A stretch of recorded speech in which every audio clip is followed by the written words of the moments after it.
I'm a woman and I have been given this opportunity to speak on this important bill. I feel privileged and I profusely thank you. Sir, as I stand up to talk about this bill, I'm reminded of a quote from Gloria Steinem.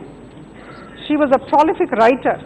She said, "The story of women's struggle for equality does not belong to any single feminist or to any one organization. It belongs to the collective efforts of all who care about human rights." I underscore this expression, human rights. We are not talking of Indian women, Muslim women or Hindu women. We are talking of human beings. And sir, I must tell you that this particular day is a historic day. I wonder how many women from all sections, especially the Muslim women, must be glued to the TV set and waiting for yes from Lok Sabha to this particular bill. I'm sure they must all be glued to the TV set and awaiting with bated breath. So I think all of us need to commend the efforts of the government and Honorable Prime Minister for having shown the courage to come up with this kind of bill. And this bill in Lok Sabha is not something new. This has come twice. This has been debated upon, and all the suggestions that have been worthwhile have been incorporated. So this particular bill is a logical culmination of the verdict given by the Honorable Supreme Court in Saida Bano case on 22nd August 2017. Since morning we have been discussing about it. And we are aware of the judgment.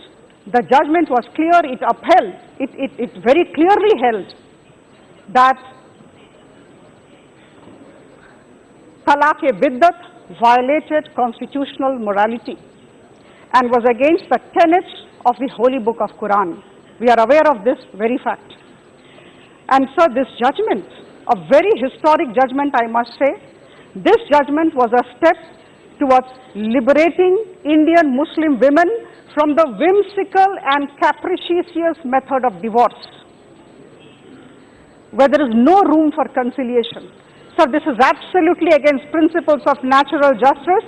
This violates human rights, and this is against the concept of women empowerment that all of us have been talking about.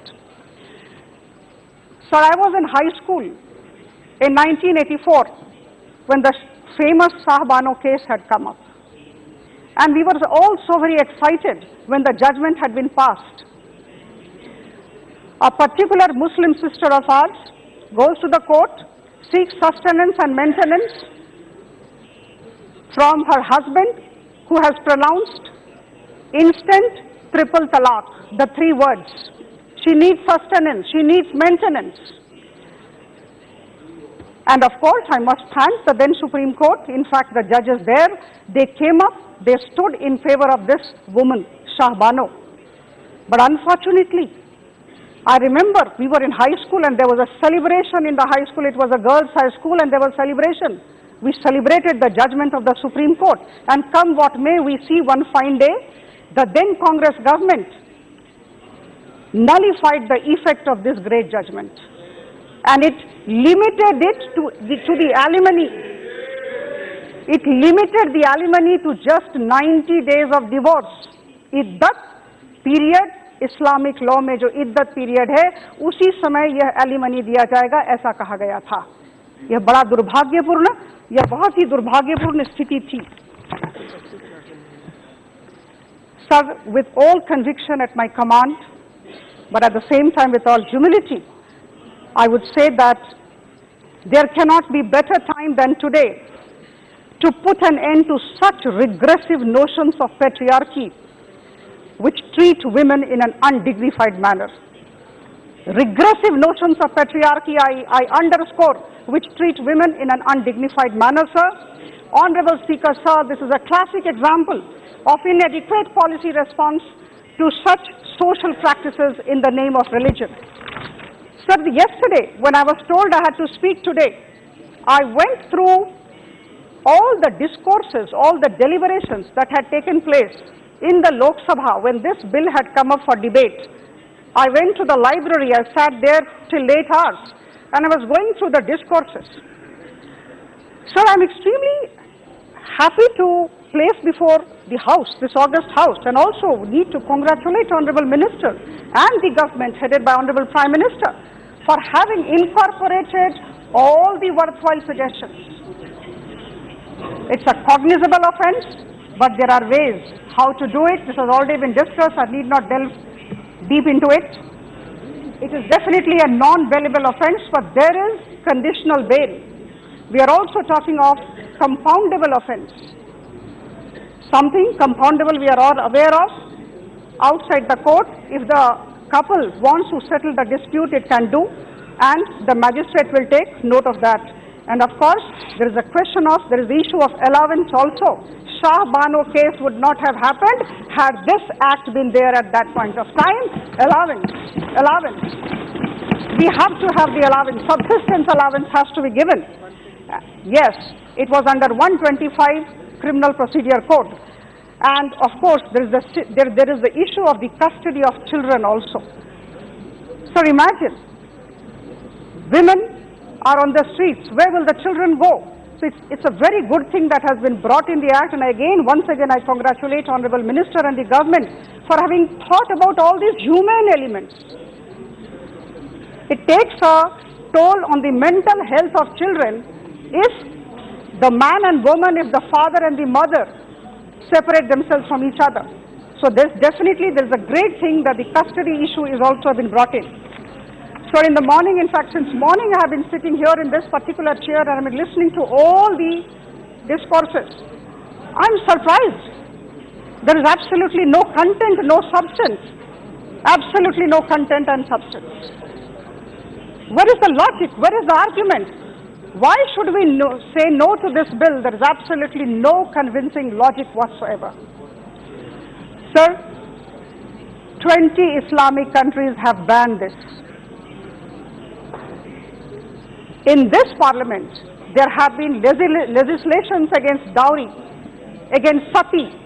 Then what is the problem about this particular thing that we are talking about? So I think